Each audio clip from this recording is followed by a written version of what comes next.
Well, hello, and welcome back to another podcast episode with Brittany Bundles. You are listening to the Brittany Bundles podcast, where we empower people through entrepreneurship. And today I want to talk about some psychological techniques that can help you with motivation. Some of these techniques have helped me with motivation. If you are also interested in psychology in general, I do have a complete psychology playlist on this channel. Well, I wouldn't say complete, but I have a psychology playlist. I'm still adding to it. So be sure to check that out if you're interested. Also, be sure to share this podcast. Sharing helps to bring exposure to not only the podcast, but also the different entrepreneurs that have been featured on this podcast, as well as attention to their businesses and products. So I would really appreciate if you share the podcast. You can share it via word of mouth, sharing via text message on social media. You can turn on the podcast while you're riding in the car with a family member or a friend. Just get creative and share the podcast. I would truly appreciate it. I'll give you a couple moments to do that, and I'll be back momentarily. All right. So, again, today we're talking about some psychological techniques that can help with motivation. So, motivation is something that is really good to have in business because on the days that you don't really feel like doing any task related to your business, there has to be something there or needs to be something there driving you to continuously stay committed, stay focused, and ultimately drive your business forward, right? And some of us are more disciplined than others. So some people don't feel motivated and they still can push themselves because they're just that disciplined to get the task done. But even when you're doing that, sometimes you don't feel as amped or happy or even as creative to think of different ideas or to implement different structures that may help grow your business because you're not feeling that sense of happiness regarding your business. So it is important to not just be disciplined, but also enjoy what you're doing. And I get that every day it's not going to be an enjoyable day necessarily, but just making sure that you do your best to stay motivated and remember the why. You know, we've talked about that in some other podcast episodes. Remembering your why. Why did you specifically start this business?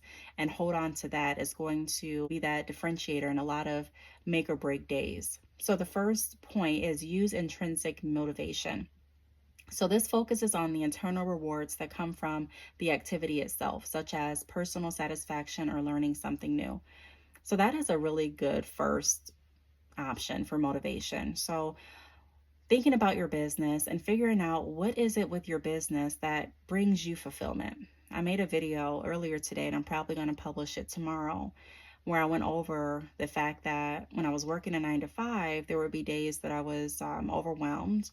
And also during my business venture, there's days that I'm overwhelmed, right? But ultimately you have to kind of pick your heart, pick which one is worth you being overwhelmed some days. And I picked my business venture, referring to my hair business when I said that, but I can just say all of my business ventures would go into this perfectly because I feel a sense of fulfillment. Like when you're doing something that you really want to do, when you're doing something that you have a passion for, when you're doing something that you can feel a sense of like you're giving back, you know, a sense of gratitude with. And you really, like I said, have a passion and enjoy what you're doing or what you're selling, then you have the ability to get satisfaction from just waking up and doing those tasks that are going to move your business forward and you feeling fulfilled and you helping people. One thing in business I've learned is that I challenge myself to learn more so that I can better serve others. And so what I mean by that is even if I'm doing like my hair business, for an example, I'm wanting to learn more about the hair industry so that I can help those that are coming to me or people that I seek out with more information or with more resources. And I challenge myself to learn more so that I can give more information out. I challenge myself to learn more about psychology so that I can give more information out. So it's all about what we enjoy doing, what we have a passion for, and then how can we help others with the skills and gifts and tools and resources that God has blessed us with. I really resonate with the learning something new portion, because if I'm doing something that I really don't enjoy doing, it's not that fun for me to learn about it. Like, I'll still learn about it, but it won't be the same type of eager learning that really sticks with me.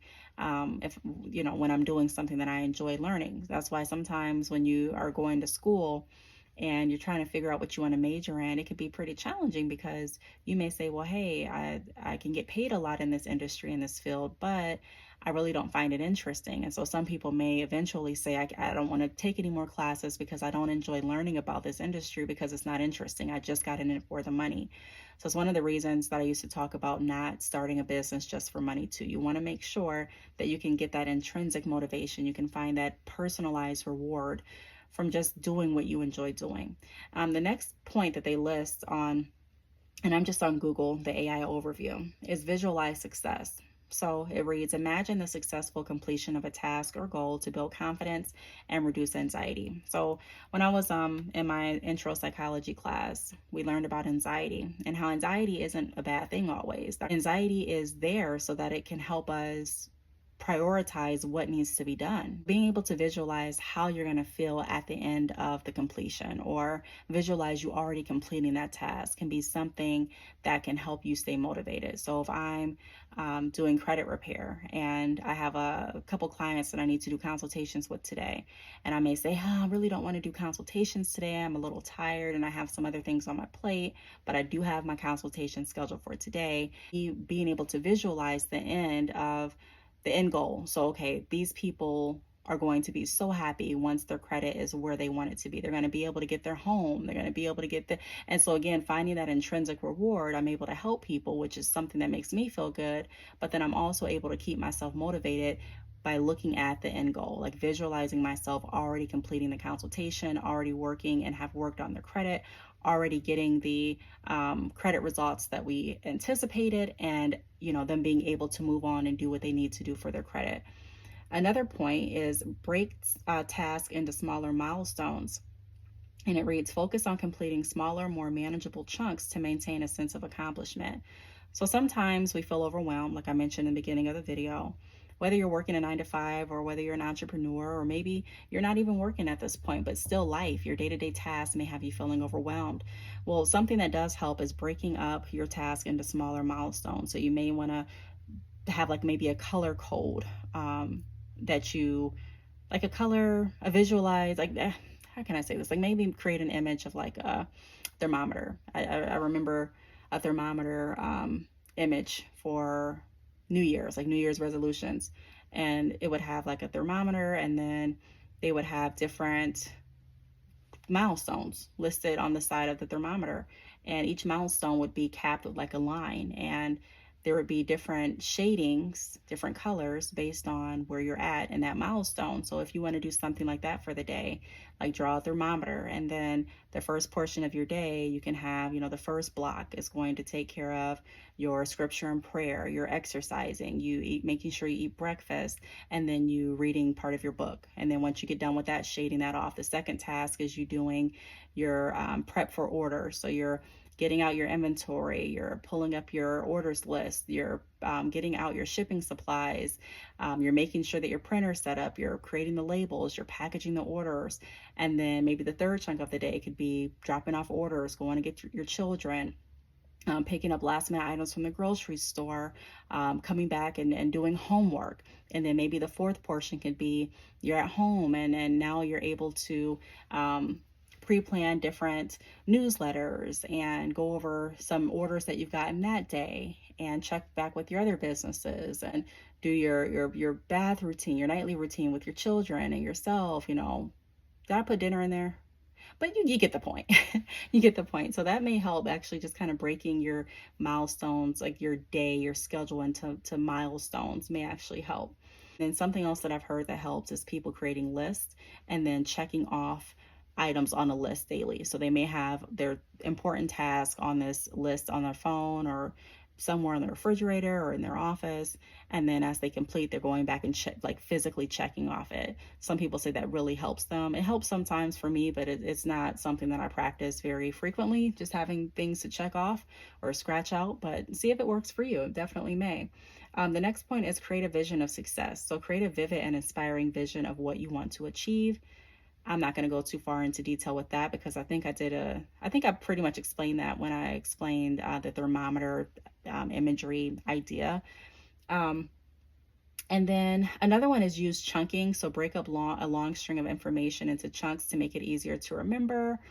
So like if you're studying for homework, sometimes I do use the chunking method where I will, like it says, break up a long piece of information into something that's easier. A lot of times I use different mnemonics for that. So if I'm wanting to remember something in business or something related to like a homework project, I'll create a mnemonic. So I may want to remember, I can't think of anything off the top of my head, but I may want to remember something specific, and then I'll just use a mnemonic, a funny way or a memorable way to remember what I need to remember.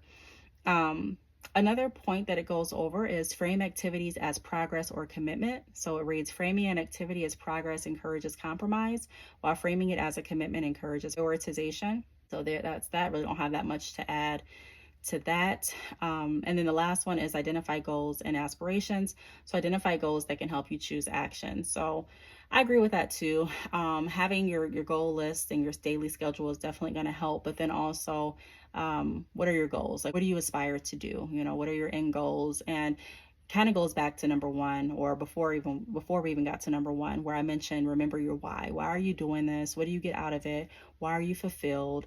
And again, this is another reason why I say don't just start anything for money. And if you did just start it for money, then okay, what was the reason, the purpose behind the money? Oh, okay, because I wanted to be able to buy a home for my mom and I wanted to be able to buy a car for my dad. So then those would be the whys. Like think about something tangible and something that you really want, and let that be the driver to motivate you on days that you just feel like you have no motivation. So I really hope that this podcast episode helped. If it did, I am so happy. Leave a comment down below and let me know. If you have any other motivation techniques, be sure to leave it down below for other entrepreneurs coming to this channel and listening to this episode. Also, if you'd like to be featured on the Brittany Bundles podcast, or if you'd like your business shouted out or your product or service promoted, be sure to email me at the letter B as in Brittany, so btalks@yahoo.com. Also, please follow me on Instagram. You can follow the podcast Instagram at Brittany Bundles _podcast. That is Brittany, BRITTNEY, Bundles, BUNDLES _podcast.